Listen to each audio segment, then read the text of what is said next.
Every game drive is a new experience, and I don't see myself ever tiring of it. I could spend most of my life, if not all of it, on safari.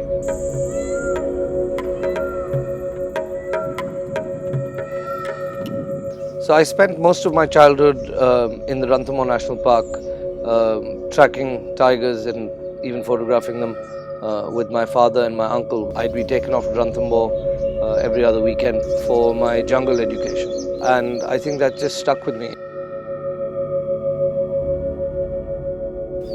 Growing up in Ranthambore, of course, impacted my life, and I was very clear that I wanted to do something with wildlife that made a difference, but also shared what I had experienced with the world.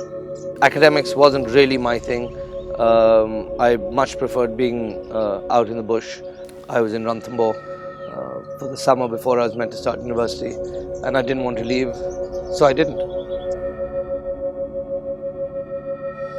I think I'm reasonably organized when it comes to packing for safari, because I pretty much know what I want. 3 safari shirts, 3 safari trousers, and then 3 changes each.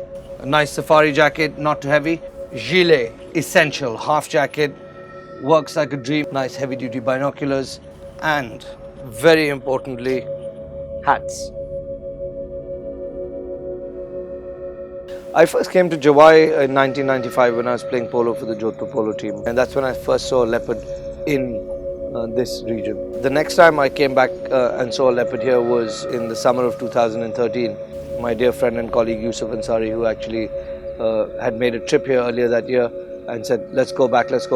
And when I came here, it was incredible, and we both sort of knew that this was a very, very special wildlife experience. More so because it was outside a national park, it was outside a reserve, yet there was a healthy population of leopards living in harmony, coexisting with a population of human beings in what is a semi-pastoral, semi-agrarian landscape.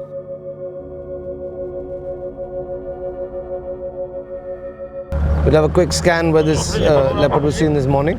See, we might have come out, sat in a boulder on the high reaches. We made quite a lot of the roads, but none of this is possible unless you have the goodwill and support of the locals. The camp benefits 5,000 people directly from 10 rooms, so it's not a social enterprise, but it behaves like a quasi-social enterprise. So when the idea of Jawai was born, we didn't want to build just another tented camp, and the fact that we were in an area that was not technically protected at the time, we felt that Jawai should act as a model for conservation tourism. We've adopted 6 schools along with the local government. We are doing conservation work. We've got a leopard research program on, or rather a wildlife research program on, which is non-invasive. We have a fair estimate of the amount of leopards that are here, their movements. We are collecting raw data. So it's actually an effort that goes way beyond a luxury tented camp.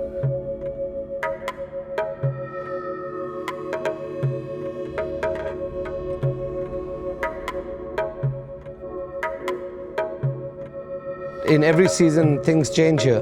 As it starts to get drier, flamingos start to arrive, and it's amazing to see flamingos in Rajasthan. In the next few months, as winter starts to set in, we'll get amazing flocks of duck and geese from as far off as Siberia and Europe. Apart from that, as I mentioned, we have amazing sightings here of Sarus crane. I love being out in the bush and being at one with nature. It's incredible to be able to travel a lot. What stands out about a lot of travel is the fact that you're never really bored. One gets to see different things, meet different sorts of people, experience different cuisines, and if you travel as much as I do, you're getting to do that more often than not. I love what I do because it doesn't feel like work, and that's the most important thing, whether it be wildlife conservation or the books or working on the executive board of Relais Châteaux. It's all fun. It's the stuff I enjoy doing, and I'm very privileged, I think, to be able to do stuff that I really love doing.